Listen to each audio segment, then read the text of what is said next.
Good morning mga kapayman. So ayan, dami lang ngayon. Grabe, daming lamok. Nakikipagsaba rin sa aking vlog.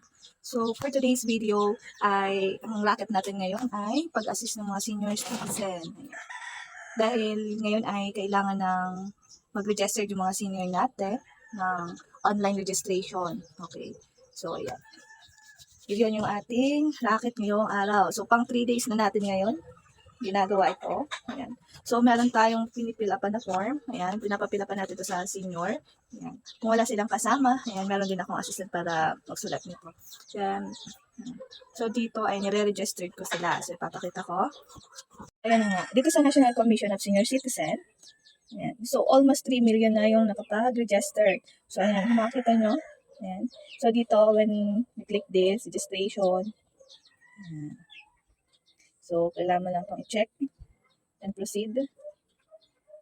So, ayan na.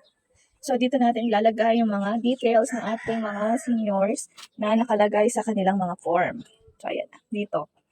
So, medyo consuming time din kasi kung kulang yung mga details ng ating mga senior, ay mag-i-interview pa tayo sa kanila.